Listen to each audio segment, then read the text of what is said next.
probably noticed that homework 6 and 7 were combined. The intention behind that was the midterm was kind of subsumed, and you kind of were given a homework assignment that was kind of an aggregate of both. So we are still ahead of schedule. And I guess we're going to look at homework 8 today.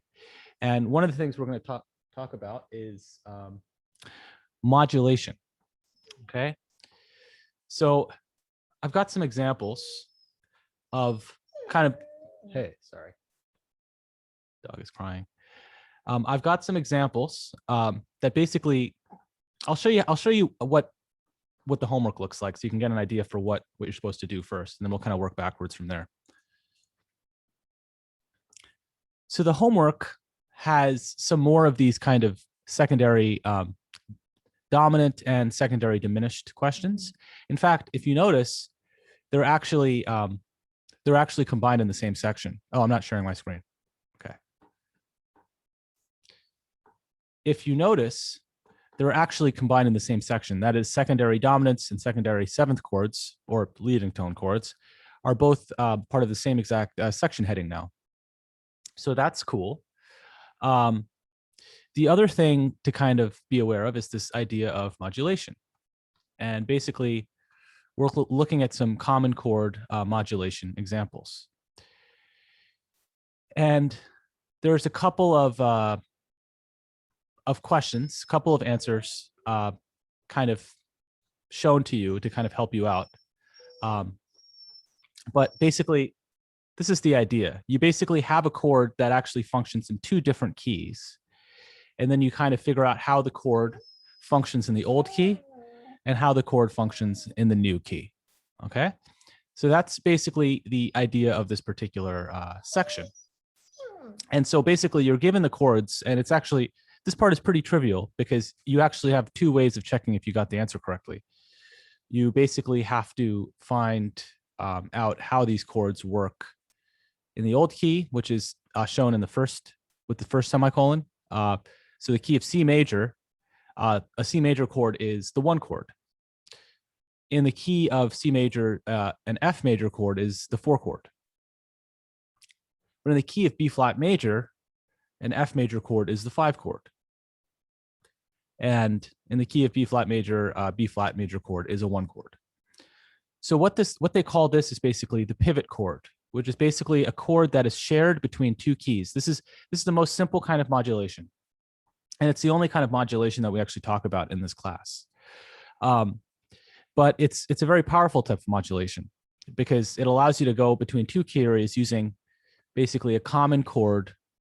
And you can kind of look at this diagram on the Puget Sound website for some kind of examples. You could kind of see which chords exist between two keys. So if you're in the key of G major, you have these chords. And if you're in the key of D major, you have these primary chords. And you can actually look and see, well, which ones are actually shared between both keys. And these are the chords that are shared between both keys. And they function as different, they function differently in each key. So for instance, an E minor chord in the key of G major actually functions as a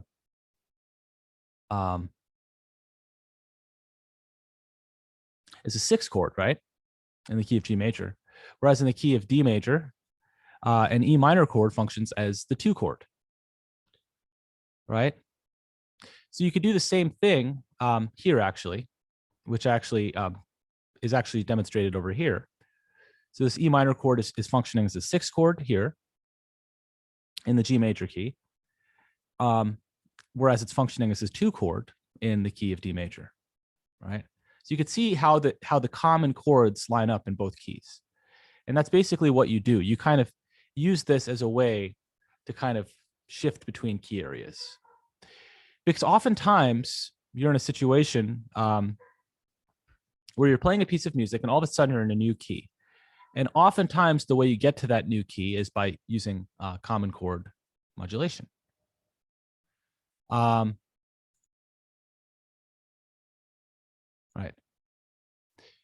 And oftentimes common chord modulation. In fact, let me see what let me take a look at the one note.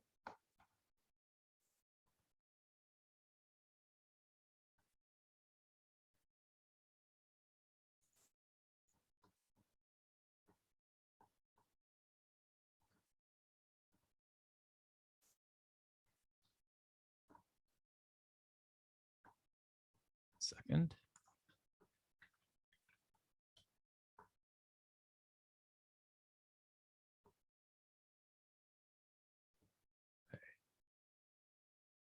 Okay, give me 1 second.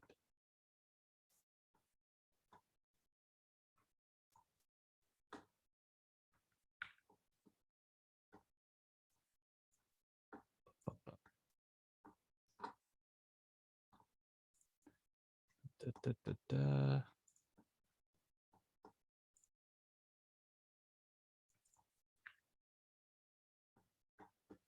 Okay. Jeez. Right. So this is what I was trying to demonstrate earlier. Well, you can see that certain keys are closer to other keys based on the circle of fifths, right?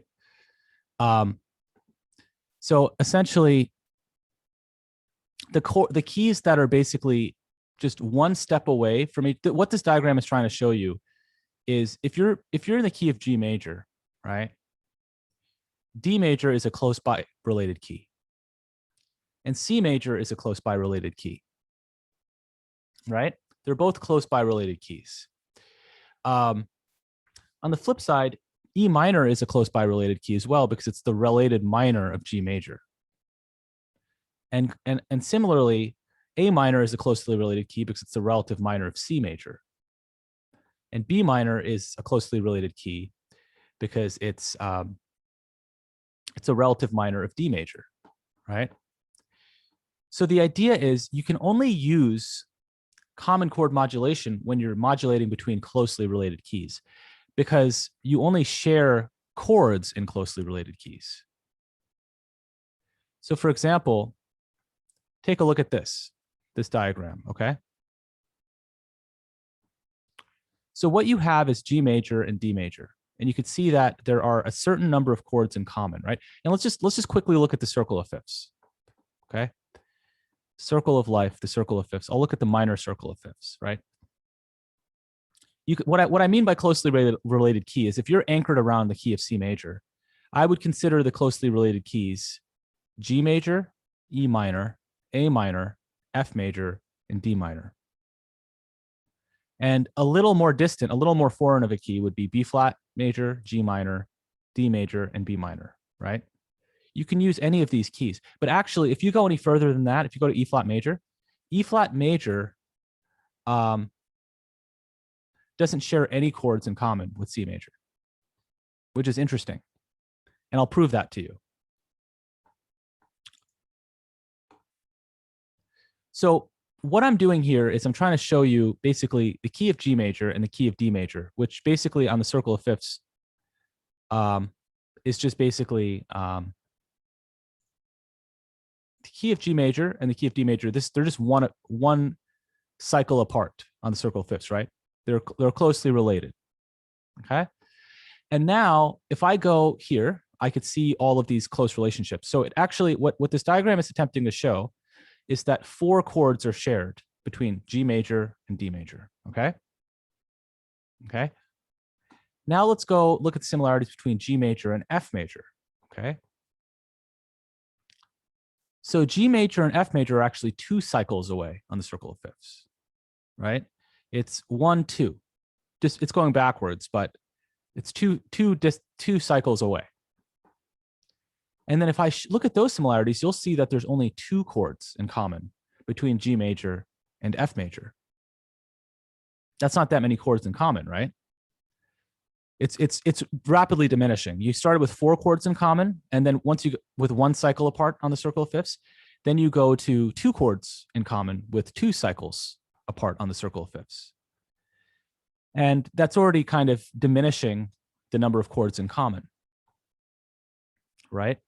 So what do you think will happen when we go G major to B flat major, how many chords do you think will be in common?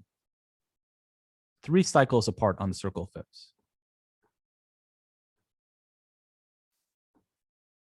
No chords in common.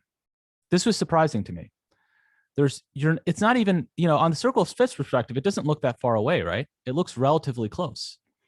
But it turns out that G major and B flat major share no chords in common with each other, which is kind of astounding when you think about it. And we proved it. We just made a diagram, and these are the chords in the key of G major. These are the chords in the key of B flat major. And you could see how none of the qualities match, right? A 1 chord in the key of G major is a G major chord. A 2 chord in the key of G major is an A minor chord. A 3 chord in the key of G major is a B minor chord, right? And you keep doing this for the entire. Key. You just develop chords on all of the scale degrees, and you write down the qualities, right? And then you do the same thing in B flat major, right? In B flat major, you do the same exact thing. You develop all the qualities, and that's basically what you do. And so what ends up happening is that none of them line up, right? B flat major, the 1 chord, I just line it up so that the roots of the chords are this in the same column, so that you could see where they would have lined up if they were correct, if they did match. And you could see how the qualities don't match up at all, right? C major here, C minor here, D major here, D minor here, E minor here, E flat major here, F sharp diminished here, F major here, right? You can see how none of them line up. So it turns out that common chord modulation only exists when you're dealing with closely related keys. That's just the law of the land. So let's take a look. Okay.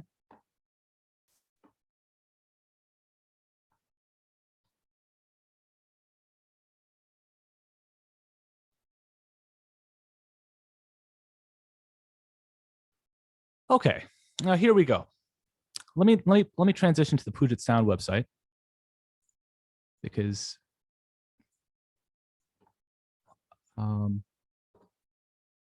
it'll have an audio example of this.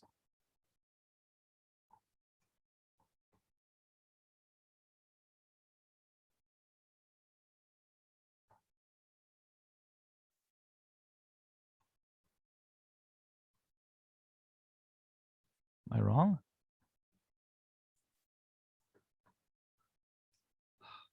Give me one sec.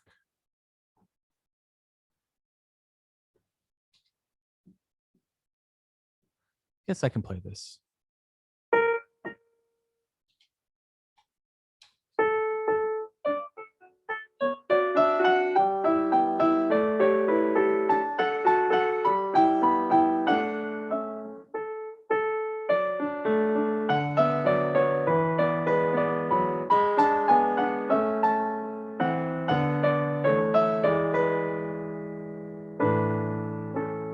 Right?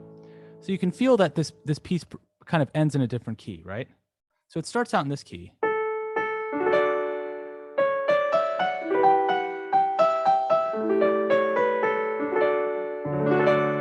It feels very D major-like, okay?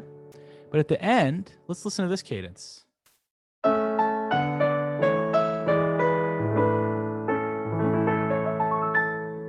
It feels very A major-like. And we actually have a lot of chords in A major, right? You basically have an authentic cadence. If we were to analyze this last section in A major, in the bottom analysis row, you would see that there are a lot of, like, there's a lot of dominant movement, right? You're going from the 5 to the 1, right? You're going from the 1 to the 5. So in this sense, this feels very, this feels like a cadence in A major, right? If you analyze it in the old key, you have a 5, 7, a 5 going to a 5. You have a 5 going to a 6, going to a 5, going to a 5, 7, a 5, going to a 5. And it almost feels like, well, what's the most common chord here? 5, right? And if 5 is the most common chord and you keep returning to 5, right? 5, 7, a 5, going to 5, 5, 5. Maybe we're looking at it in the wrong way. Maybe the 5 is, maybe we're actually in a different key and the 5 is transposed to being the 1, right? That's one way of thinking about it. If you're like doing an analysis and you find that like, wow, there's a lot of these secondary dominant chords and they just keep resolving, right, to this key area and it just keeps coming back. This is no longer possibly a tonicization where you're temporarily alluding to this key area, right? A tonicization is like, oh, I'm going to temporarily reference this 5 key area, right? But here, what's happening? We're not just temporarily referencing this 5 key area. We're like slamming into it over and over and over again. Look at over here, 5, 7, a 5, 5, 5, 5, 7, a 5, 5. It's like, well, we're not just temporarily referencing this. We're like here. We're like permanently here, if that makes sense. Like, we're not gently alluding to it. We have like arrived at this key and we are now in this key. So instead of thinking about this chord as the 5 in the key of D major, we can just think about it as the 1 in the key of A major. It's a little tricky to kind of grasp your head around that, but it's just remember, right? When we're thinking about chords, we can kind of think about common chords in multiple keys, right? You can think about this chord as being a 5. For example, a G major chord is a 4 chord in the key of D major, but it's the 1 chord in the key of G major. A 6 chord is a B minor chord in the key of D major, but it's a 3 chord in the key of G major, right? So similarly, we're given this flexibility to kind of determine which key area we're kind of belonging to. And we have to contextually decide that, right? So let me ask you this, tonicization. Okay, let me actually pull up a little slide on this.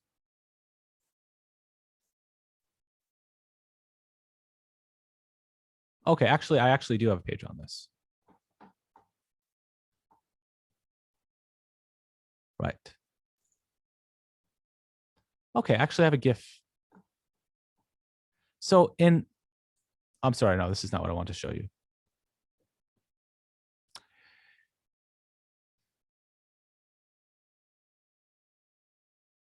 Basically, you'll see a lot of dominant motion in the key that we're going to if we've modulated, okay? And you'll stay in that new key area. It's not like you temporarily go to that key area. So for instance, here's a little common chord modulation GIF. You're in the home key and you kind of walk into the new key. And you walk into the new key by like kind of putting your foot in a like you're kind of like in a chord that's in both keys, right? And you're kind of like gradually going to the new key, right? But if this was like a secondary dominant, but you stayed in the original key, you'd put 1 foot in the destination key and then you'd bring it back. You'd be like 1 foot forward, 1 foot back, 1 foot forward, 1 foot back. But in kind of common chord modulation, you're referencing that new key and then you're like, I'm going to go there. It's like you take a trip, you take a one-way ticket to like, you cancel your other leg of your round trip ticket and you're like, no, I'm going to stay in this new key. I like it enough. I referenced it and now I'm going to stay. But in tonicization, it's like, I'm going to take a little vacation to Hawaii and I'm going to come back in a week. And you actually do come back to your original key, right? So what's happening in the Mozart is at some point in this piece, it's kind of ambiguous where it happens. That's the beauty of it. When you have a common chord scenario and you're modulating to a nearby key, it's hard to exactly precisely pinpoint which chord you want to describe as the common chord, pivot chord. And so actually you could analyze this in multiple ways. You could decide that at this point in time, that's when we start splitting off, right? And usually when you start splitting off, you actually don't include the old key analyses anymore. But just for demonstration purposes, I've like analyzed them still. So I'm just going to put them in a different font. Like this is like the old key analysis, which you don't normally include at this point, right? It's just kind of there for your, just thinking about that. Maybe I'll put this in a different font, in a different color. Maybe I'll put this in red, right? And maybe I'll put this back into its original font, right? So at the point of the modulation, you stop really analyzing in the old key and you just think about the new key. So I'm just putting this in red to kind of, come on. What's going on here? Oh, that part is, duh, okay. Yeah, actually, that's exactly how much information we need to use. I'm glad I didn't highlight that. That would have been confusing. So let's just look at this really quickly.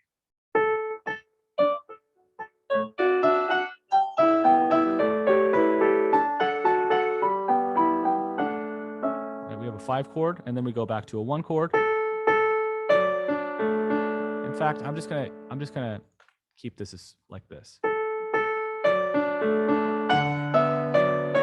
Okay, and then this chord right here, this B minor chord, can function as a 6 chord in the key of D major, or it can function as a 2 chord in the key of A major.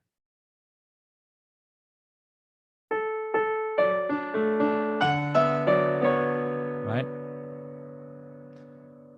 And then if we're continuing that analysis stream, and by the way, you have to work backwards. You have to figure out what key you've cadenced in to make sense of this. You can't just look at this point in time and say, I'm going to analyze this in terms of another key, right? You have to actually think about it by working backwards and be like, where do I eventually land in? I'm in the key of A major, right? So then you start thinking, well, where can I begin analyzing chords in terms of 2 different key areas, in terms of the old key area and the new key area? And then you kind of decide, well, where does it start to feel like it changed keys? Okay. So at this point in time, it still feels like the old key. It's still like the 1 chord in the old key, right? There's nothing that's happened yet that makes you feel like you've really changed keys.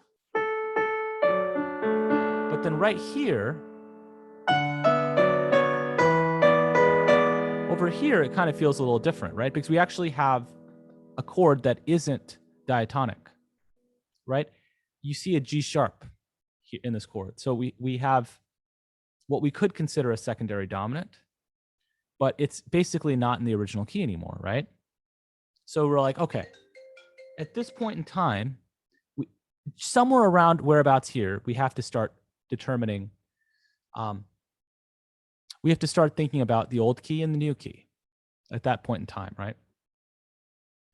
So that's basically what we're kind of left to do. We're like, okay, at this point in time, we have to, somewhere about here, we have to start thinking about where chords fit into both the old key area and the new key area, right?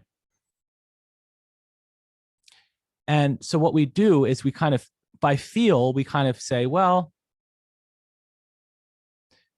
let's actually try this chord, right? This chord seems like it could work. And then sure enough, we can describe this chord in both keys. And that's what we did, right?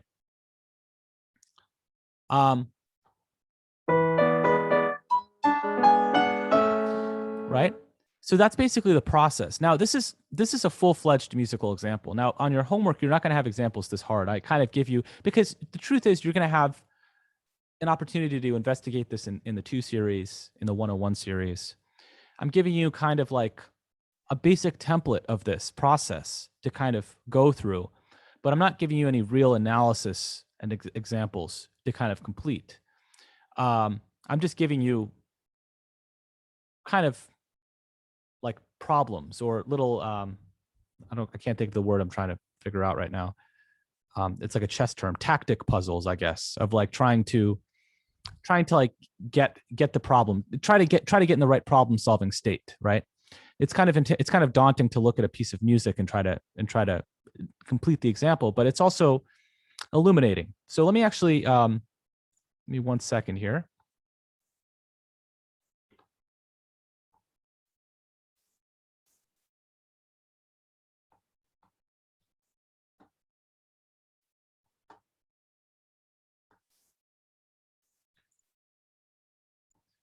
Okay.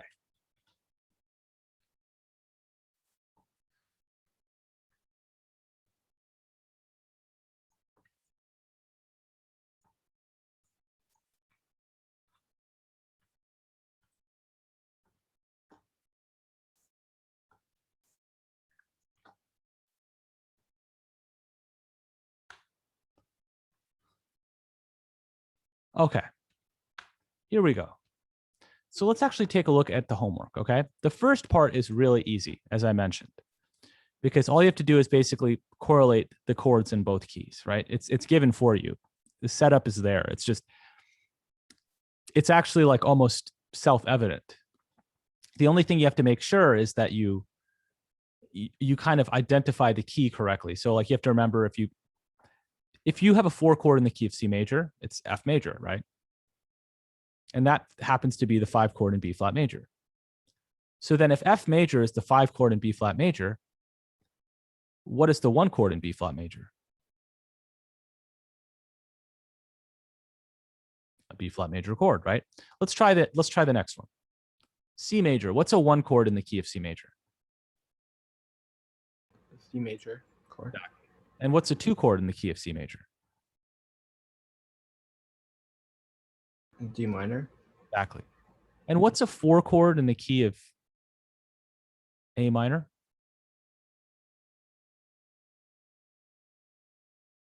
It'd be like the same as the 2 chord. Exactly. So it'd be D minor, and that checks out, confirms our process. And then a 5 chord in the key of A minor is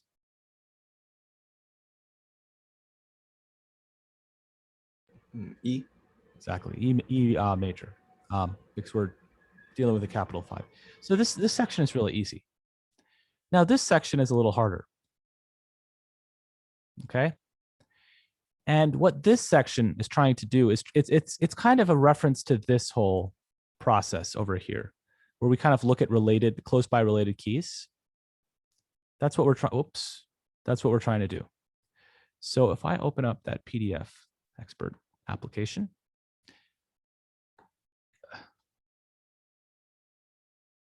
let me just look at this example really quickly.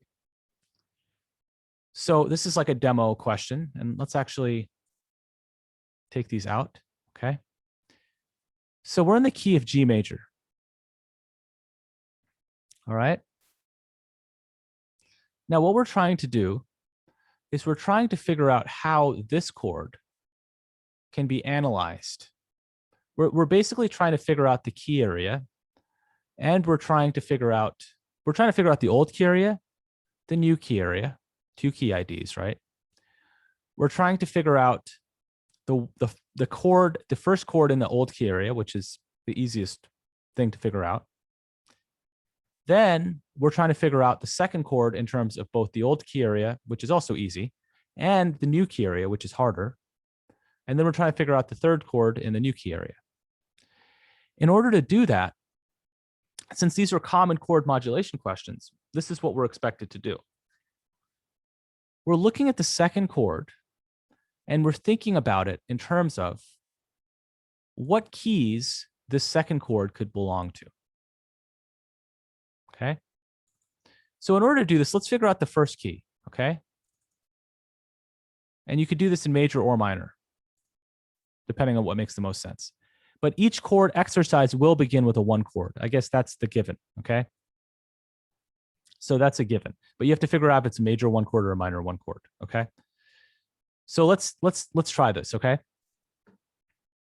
So if we're in the key of a major key, what is the key that we're in?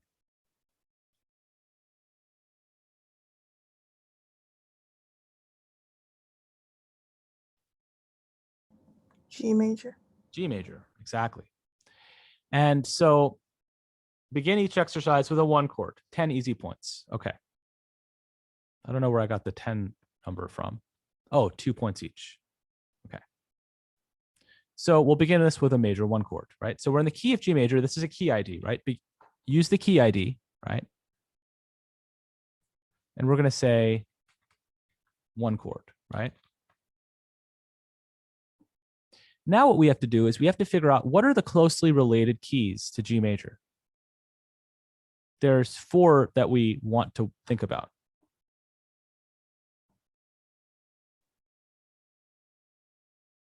Or 5. These are the closely related keys, right? Looking to the circle of fifths,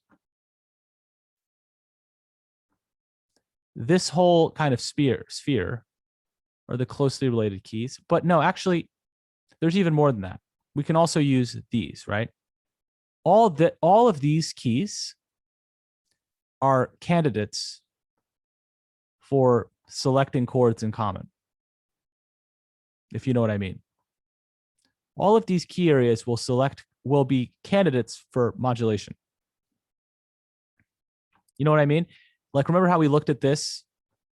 You remember how we looked at this particular chart and we diagrammed closely related keys and how as you get further and further apart, there's less chords shared in common.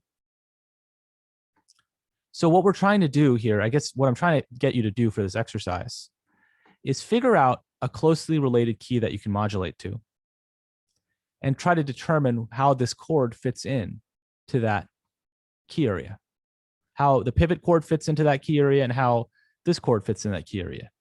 And this is a process that is somewhat of a trial and error thing. But we can kind of, let's think about all the closely related keys. Okay, let's think about the major closely related keys from G major. What are some of them?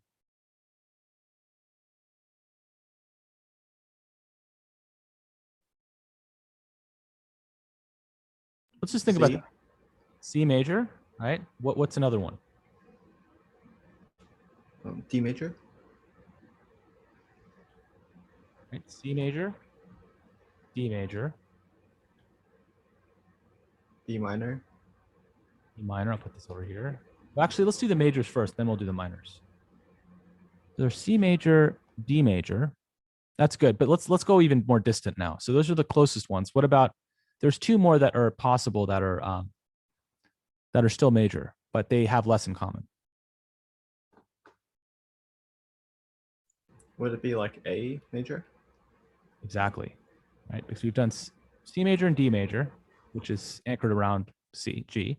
So now we can go A major, and the last one we can deal with is on the other side, right? 2 to the other side, F major, exactly. So we can do A major and F major. And now let's just calculate all the relative minors for these. So C major, also A minor.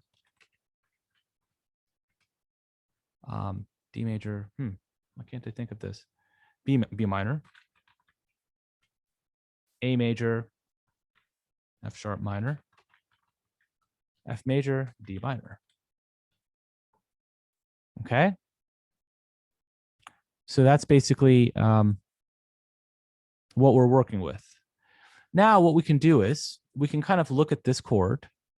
Well, we can look at the resultant chord and see which key does this resultant chord fit into. Does B flat major fit into C major? No, right? So we can't use C major. Excuse me.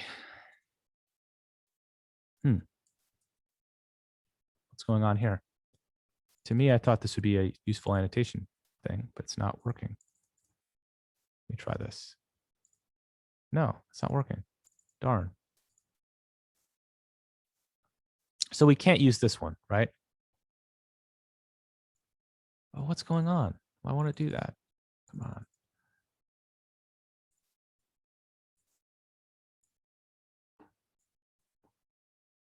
One sec. Give me one sec.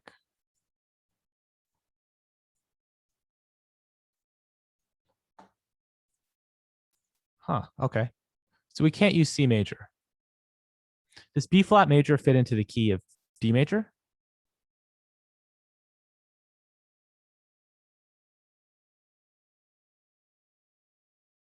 No, right? So we're just trying to, like, this is kind of fun. We can try to figure out what chord could this possibly fit into. Does B flat major fit in the key of A major? No. No. And by process of elimination, we know it can't fit into the relative minors as well, right? Does B flat major fit in the key of F major? It does, right? And then D minor also fits in the key B flat major also fits in the key of D minor, right? So we can really just list the major keys because the relative minor keys are there as well, but just more information. So now we have a situation. We've kind of narrowed down what this chord belongs to. So now this A major chord is basically going to be what in the key of F major? Or is A minor chord?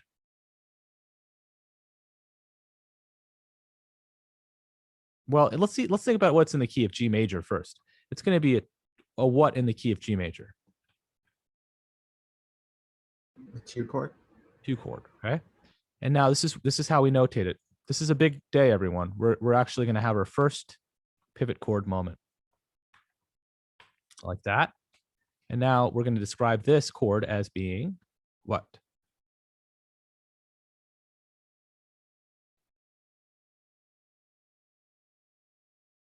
Three. 3 chord, right? So we have a 3 chord, and then if I can make my text box bigger, we have B flat major is what in the key of F major?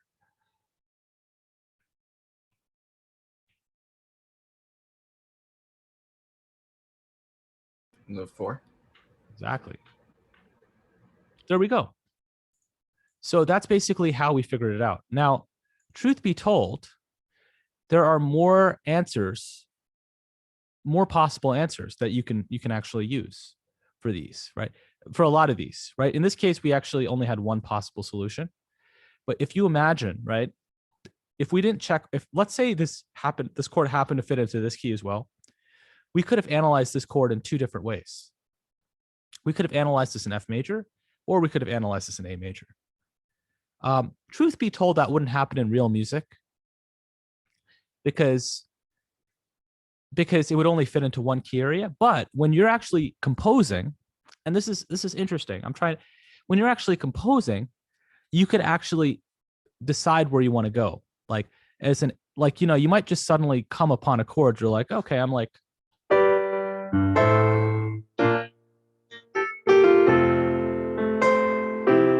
right? You might be like, okay, what key could I go to, right?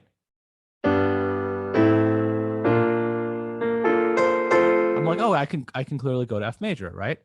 So it's one of those things where it helps you, I guess, kind of navigate. Because sometimes when I compose, I just end up in a weird key. And I'm like, where do I go?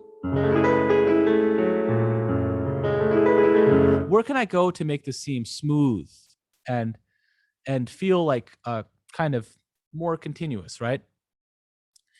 If you want to make it sound more amorphous and like kind of fluid like this, common chord modulation is a great way to go. It's a way to kind of get to a new key area in a very seamless manner, right? It doesn't even feel like, it almost feels like you didn't even modulate because it just has this, you're just traversing this commonality in a very subtle way. And you arrive at this new key and it's almost as if like, you're like, how did I even get there? Like you have to analyze it to kind of know how you got there. So if you're trying to get that effect, it's kind of useful to know what chords, what keys that you can that are closely related that you can modulate to. We can do another example if you'd like, if that's helpful. So let's see, what key are we dealing with here?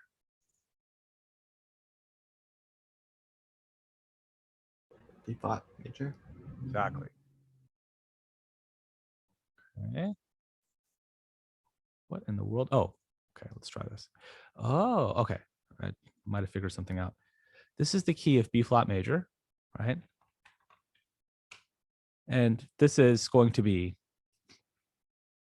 right? We know it's a B flat major and not minor because this exercise has to begin with a 1 chord. And the first chord is a B flat major chord, which means that it wouldn't be G minor. That would be a 3 chord in G minor. So that's what we start with, right? Okay. This chord right here happens to be what?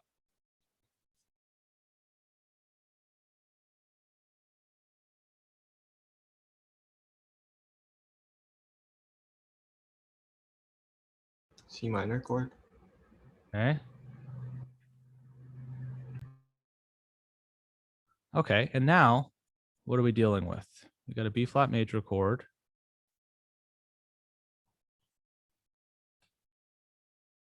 Now let's figure out the closely related keys.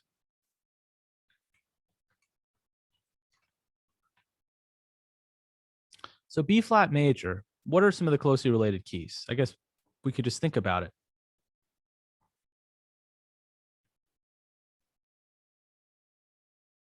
Some of the major ones.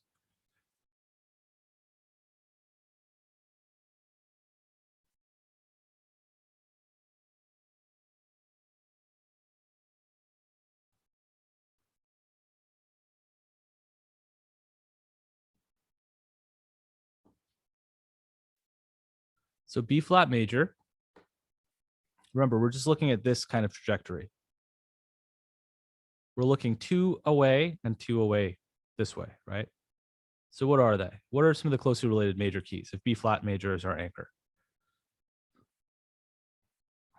You know what? Since the class size is so small, I think it might be time for me to just start calling out. Nathalia, what are some of the closely related keys to B flat major?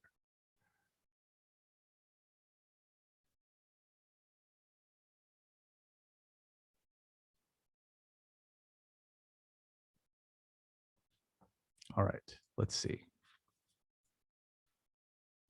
Let me, who knows? They might be in the bathroom or something. Oh, wait. Oh, okay. Oh, they put it in the chat. F major and E flat major. Okay. What are some more that are closely related?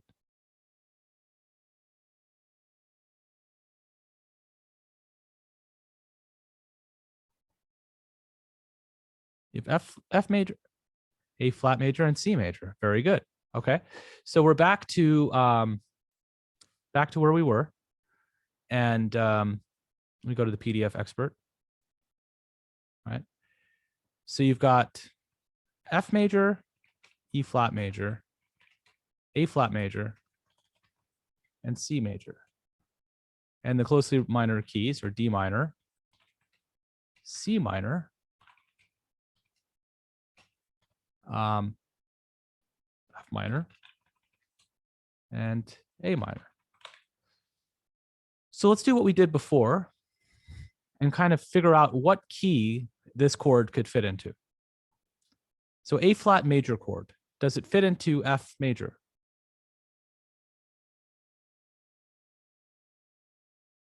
No. It doesn't, right? We know that because A flat doesn't exist in the key of F major.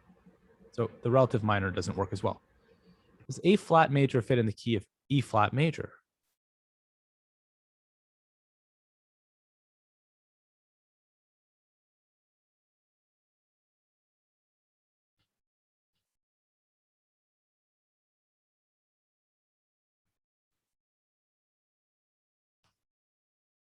Well, let me ask Alicia. Alicia, does E flat major fit in the key of?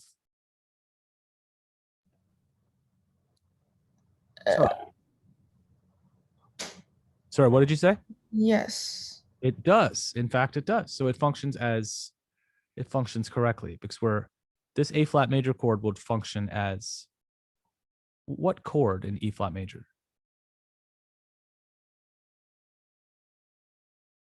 4 chord. The 4 chord, exactly.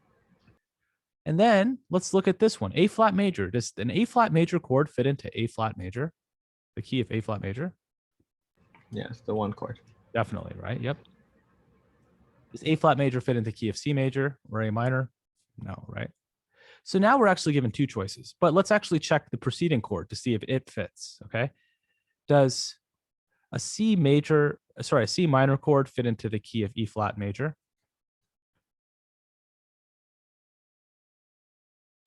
Yeah. You have to think about that. Oh, no, I'm sorry. I didn't mean to say that. Oh, yeah.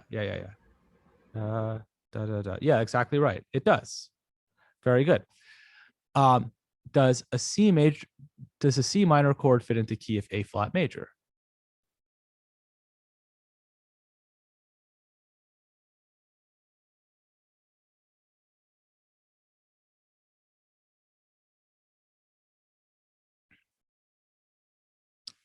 Indeed, it does. So actually, we can analyze this in two different ways. We can analyze this in terms of E flat major or A flat major. So if you're a composer, for instance, you'd have two choices. If you went to this chord, you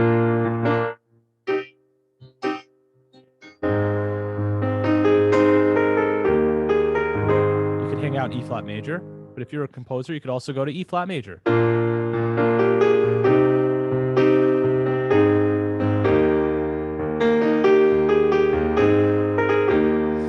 Both of them have this very seamless feel to them, I would say, right? They both feel like they're very natural choices to go to.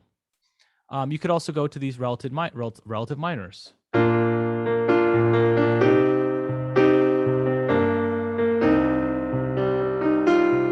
Go to C minor that time. Let me try again. Let me go to F minor.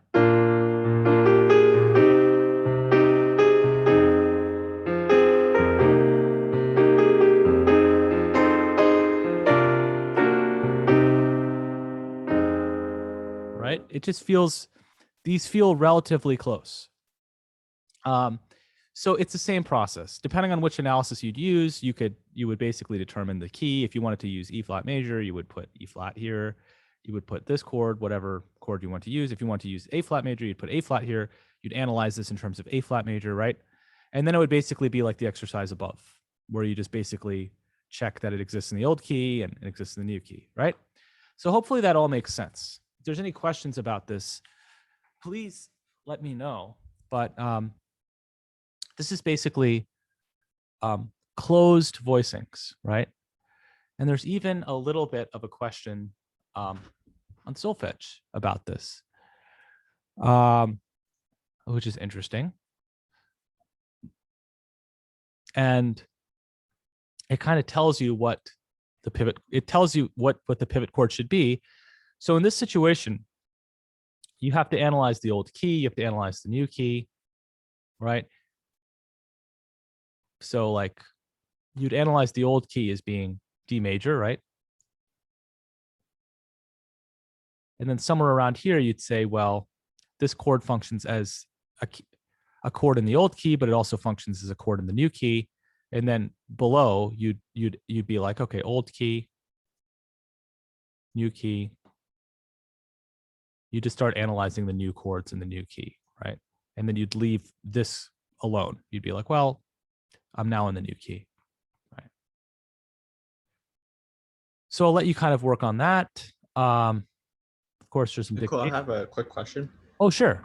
So for like closely related, there's usually like two keys like above and two keys below, right? Exactly. Okay. Yeah, two keys above, two keys below, and all the relative minors.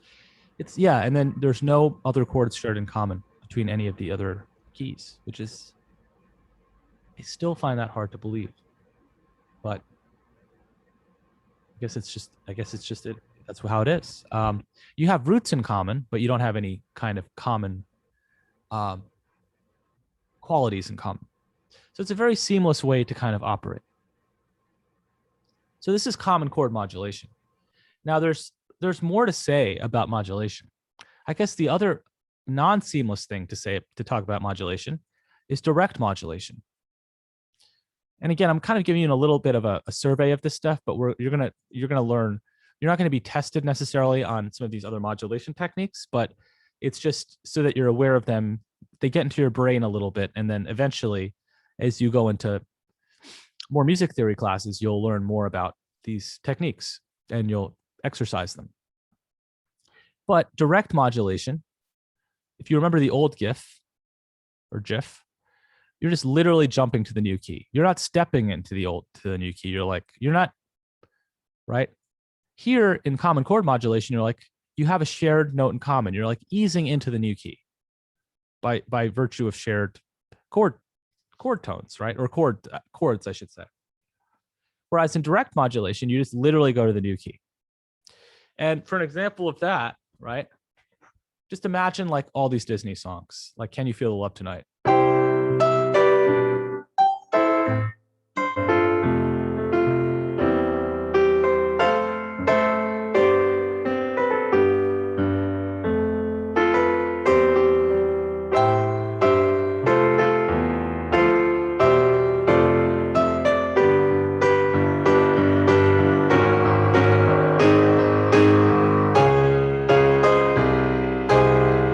all of a sudden I just like went to a new key. I just used, I basically, in that particular situation, I used, yeah, I just went to the new key. I just went for it.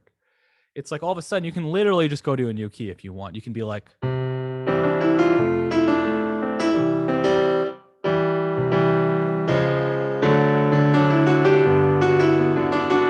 but it's not as seamless, right? Like it's very obvious to the audience that you modulated, right? Everyone in the audience is like, oh, they modulated. It just feels like you went to a different key because the actual tonic changed in a dramatic way where it's not seamless. There's no chords in common at that point, right? Or very few, if any, probably none, because of the fact that if you're going up a half step, there's none.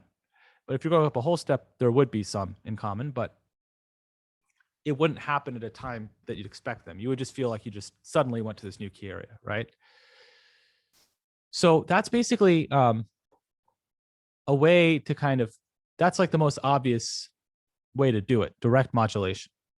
But parallel common chord modulation is a more nuanced way of doing it.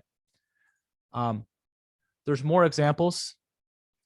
I'm wondering if I should save some of these for next time. But one thing I do have to talk about now that I think about it is sonata form. So we're gonna do a little departure, right? We're kind of we're kind of looking somewhat in the intermediate picture here, right? We're not looking at the kind of the smallest scope of things where we're thinking about like little melodic devices and, you know, passing tones and things like that. We're not looking at things like, give me one sec. Where did that, right? We're not looking at tiny things like this, right? We're kind of looking at key areas and we're kind of like thinking about key areas, right? Now, this is a nice segue to talk about sonata form, because sonata form has this idea of basically, you know what, I think I have even more information on this. Just give me 1 second.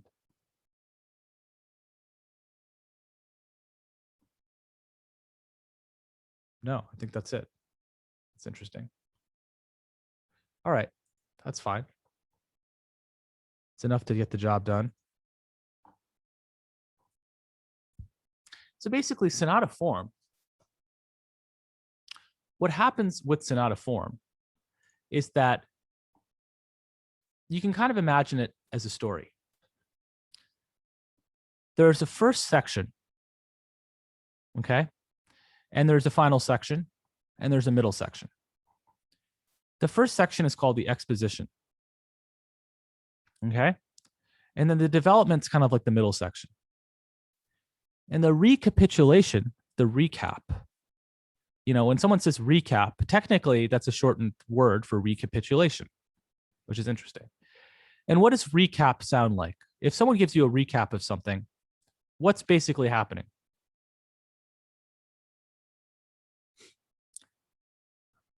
Like a summary of what had already happened. Exactly. In this context, it's basically what's happening is it's literally kind of a restatement of the original material. It's slightly different in ways that we'll talk about, but it's basically the exposition all over again with some minor caveats. So what happens here in this potentially confusing diagram is, well, I'll just look at it here, right? You have the exposition, and what you have is two themes. You have theme 1 and theme 2. Okay? In the recapitulation, you have theme 1 and you have theme 2. Now let's think about this. In the exposition, theme 1 is in the 1 key area, basically in the key that we started with, okay? But theme 2 is in the 5 key area, which basically means that somewhere between theme 1 and theme 2, you modulate to the key area of the 5, okay? So what happens is you're like basically you're happy, you're hanging out, and then all of a sudden you're in the key area of the 5. Okay? So if the piece ended right here, this would be somewhat dissatisfying, right? Because like you didn't reconcile anything. Like theme 1 is in the 1 key area and theme 2 is in the 5 key area. It's like, well, there's no unity here, right? So the development section, middle section happens. These two themes kind of get explored in different ways, right? And then when you come back, theme 1 is in the 1 key area again, but theme 2 is in the 1 key area as well. So it's kind of like a happy ending. It's like theme 2 basically was in the 5 key area to begin with, but at the very end, it's like, it actually got to reconcile, and it's actually in the 1 key area. It's almost like this development taught this theme like how not to go astray, and like it's just like there's some kind of poetry here where it's just you feel a great sense of closure as a result of this arrangement, from the standpoint that just it's all hinging on the fact that theme 2 wasn't resolved, and now you have this idea that theme 2 is there's resolution and reconciliation. It's a very clever structure, and it's basically the form that basically most sonatas employ.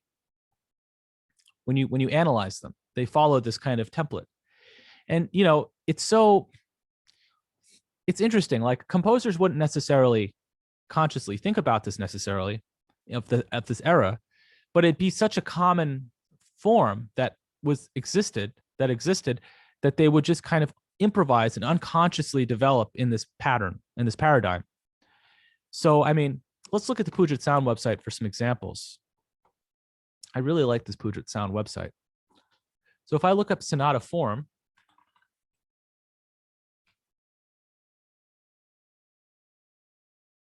right? Interesting, the 4 structural functions in music.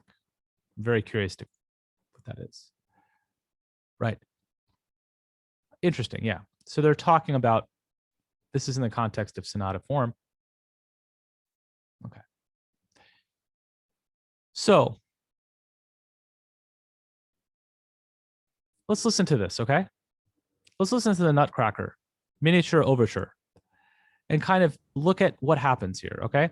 There's a primary theme and a secondary theme. And then recapitulation occurs, and the primary theme, and then there's the secondary theme. And what you're expecting to find is that the primary theme is in the 1 key area, and the secondary theme is in the 5 key area. But then when you come back in the recapitulation, you're expecting the primary theme to be in the 1 key area and the secondary theme to be in the 1 key area as well.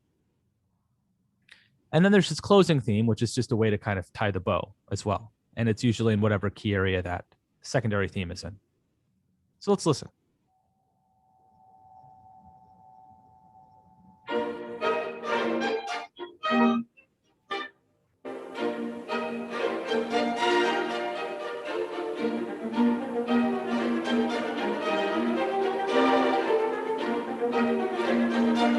Look out for 49 seconds.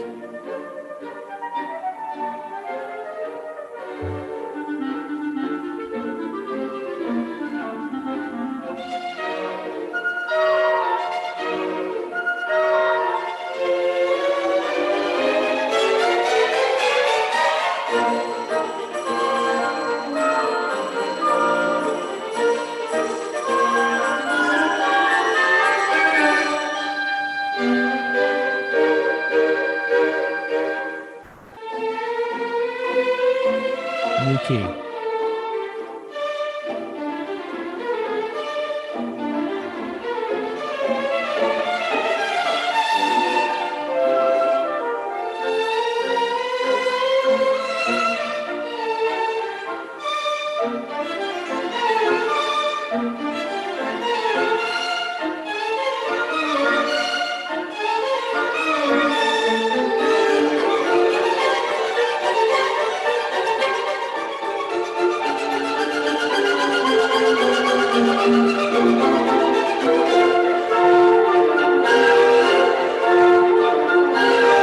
Closing theme.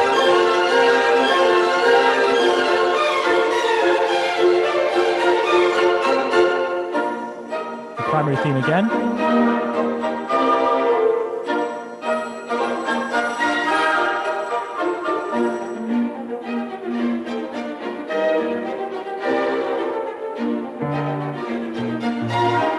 Still in the 1 key area.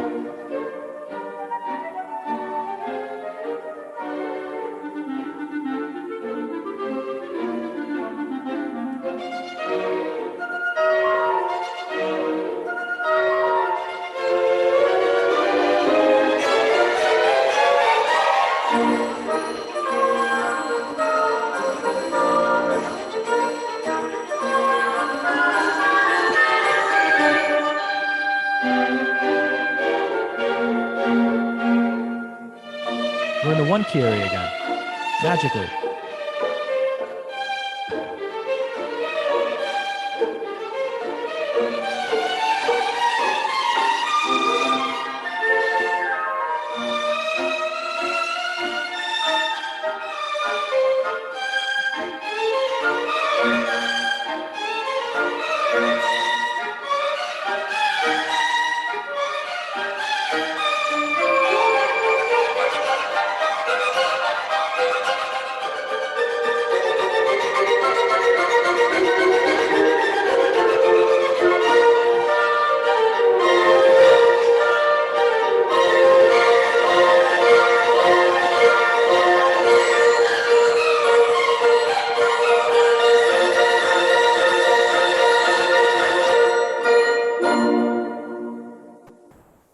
Cool, huh? So let's just listen to these secondary themes just to really prove that they're in different key areas. I'll play the primary theme really quickly.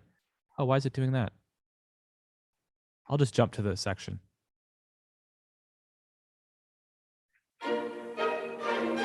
So we have, right? We're in the key of F, B flat major. Right? And then like, we're still in B flat major. But let's go to the secondary theme. Why is it doing that? Let's go to 49.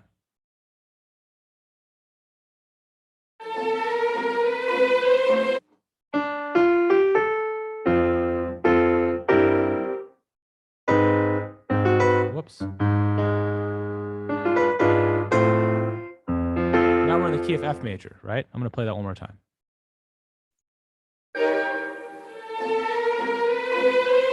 So we're in the key of F major, but we started out in the key of B flat major. So we're in the key area of the 5, right? Let's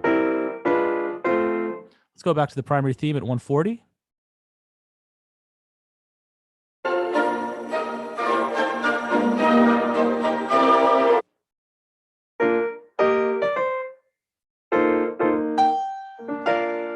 Right, we're in the key of the 1.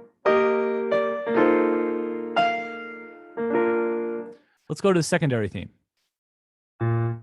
Now we're expecting this to be in the key of B flat major as well.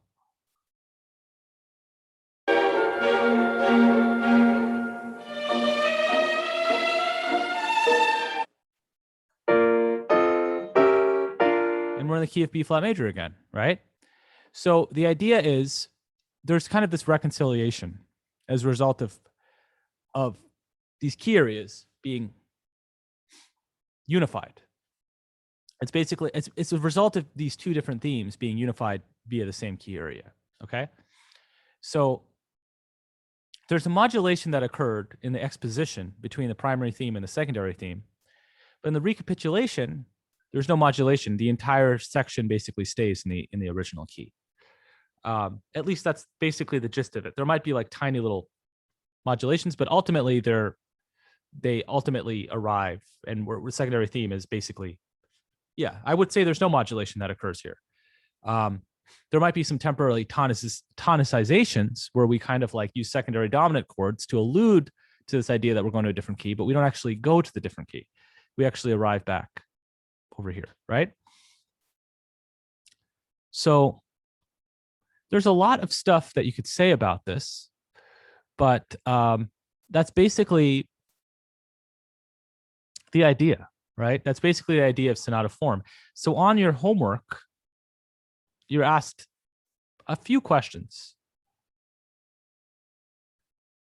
Not very challenging, I would say. I'm not going to answer them for you right here, but this is ultimately, hopefully you can get kind of the gist of this particular, of these questions from what I've discussed, right? So with that being said, let's see, why don't we do some, well, give me 1 second. Why don't I do this?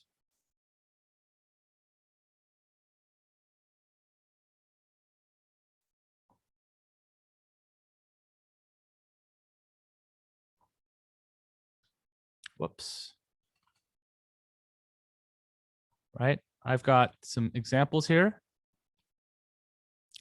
And let's see. Why don't we just do some ear training and some sight singing, okay? So what I'm going to do is I am going to, let's just go to a one right here, okay? Let's just start from here. Let's just warm up. Okay, well, actually, what warm up are we going to do? Ah, ah, ah, ah, ah. Warm up however you like. That's what I'm doing out loud, and maybe it's encouraging you to do something similar. Who knows? Maybe your speaker's on and your whole family's doing this. I don't know. But anyway, let's actually take a look at this particular example. And okay.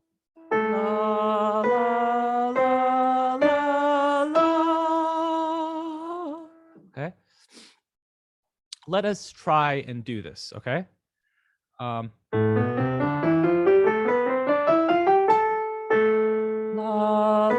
la, la, la. Okay. 1, 2, ready, on la. La, la, la, la, la.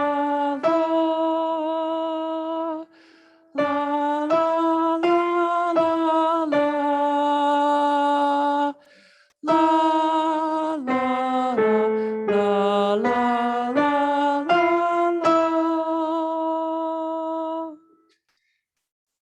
Okay, what this is trying to emphasize is the diminished seventh chord. Right?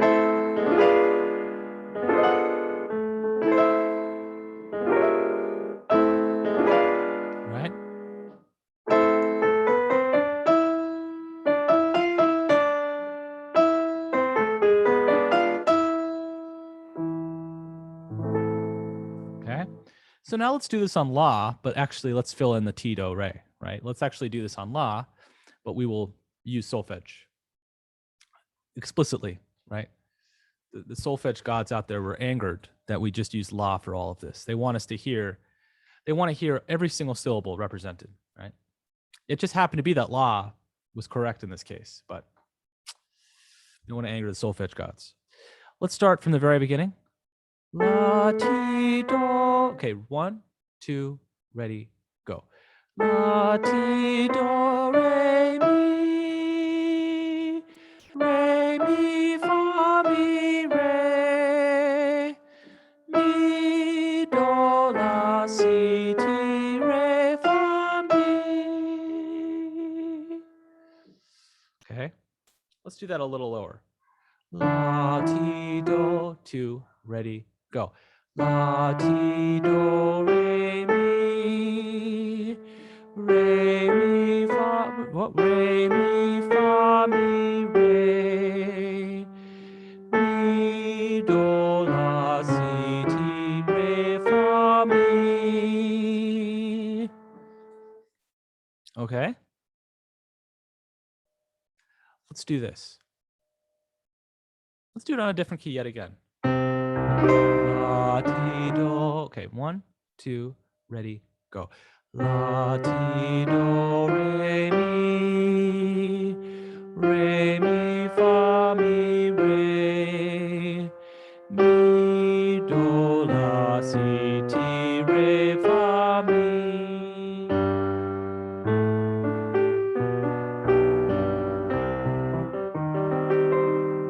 Okay, let's do another example.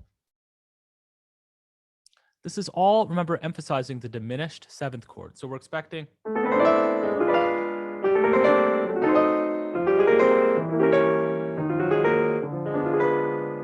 So, I mean, it's kind of like connected to secondary diminished chords that we're kind of studying, right?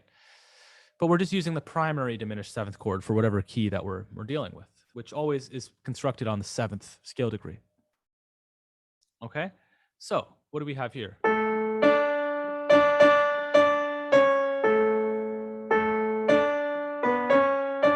Oops.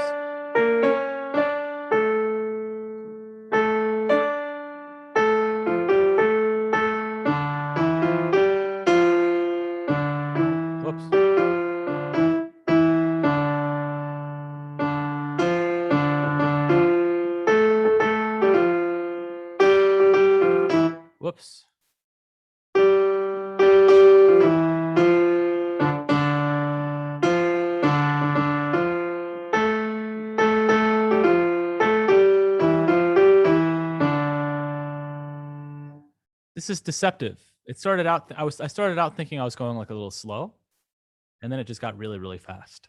These are the things that are hard to sight read, at least for me, because rhythmically it throws me off to like have to switch between this kind of slower quarter note scope to like a dotted 16th, dotted 8th to 16th kind of scope, right? But let's do this a little slower. 1, 2 on La. Let's actually use a different key. Use my handy dandy transpose function, which is definitely cheating, but that's okay. La, re. Okay, actually, no. We're going to do mi. We're going to call this mi, and we'll call this La. Because we want to make sure that we're in the key of D minor. We're using movable do. This is mu, mi, la. Okay, movable La. So if we're in the key of D minor, D is La in movable La system. Okay, 1, 2, ready. Mi, la, la, la, la, si, mi, mi. Whoops, ooh, I'm sorry. Let's do that one more time. I know I'm going to mess up, so I forgive you. I apologize. I apologize in advance. 1, 2, ready. Mi, la, la, la, la, si, mi, mi, la, fa, la, fa, okay. La, fa, si, la, mi. Let's just do that much again. 1, 2, ready. Mi, la, la, la, la, si, mi, mi, la, fa, si, la, mi, mi, la, mi, do, re, mi, la, ti, do, re, do, la, ti, la, la, do, la, do, mi, re, do, re, do, ti, do, la, do, mi, re, do, mi, re, ti, la. What threw me off, well, one thing that threw me off was mi, la, la, la, si, mi. It's fun to say words like see me. Solfege conversations. So, ooh, this one looks fun. But do we have time to do it? Let's just do this last one one more time. 2, ready. Mi, la, la, la, la, si, mi, mi, la, fa, si, la, mi. Mess that up. Mi, la, mi, do, re, mi, la, ti, do, re, do, la, ti, la, la, do, la, do, mi, re, do, re, do, ti, do, la, do, do, mi, re, do, mi, re, ti, do, la. And I'll just fix that other one I messed up. La, fa, si, la, fa, si, la. All right. Well, we did it, everyone. We studied modulation and we got to sing. So with that being said, let me see. I'm almost certain I put a note of this somewhere on the OneNote, but maybe I'll just put this here somewhere. I'll just put a new page and I will say, well, I'll just put this on the class link just so that you can find whatever is relevant. I'll put this on external resources and I'll create a new page called Puget Sound University of Puget Sound. This is the dream. This is basically like what I'd like to have eventually, a website like this. But what I really like about it is the online the audio examples that are embedded within the page. So you can cross reference that. You can look at mine, of course, but it's good to look at all these different perspectives. With that being said, I guess I will send you a due, and I'll stay tuned on the performance quiz. What I'm planning to do is having basically like a final where you have like, it's asynchronous, but you'll have like a performance quiz final, and you'll have like another like composition project final, and those will all go into a performance quiz grade, and you'll start getting a notification about that. It'll, I'll figure that out very soon, and then you'll just basically do that week 10 or finals week or something, and yeah, so your performance quiz grade will basically be composed of that particular kind of performance quiz, of the project, and of like participation in section. And that's how you're like 30%, that 30% will be calculated. But with that being said, I will bid you adieu. And if anyone has any questions, just stick around. And if not, I will see you next week.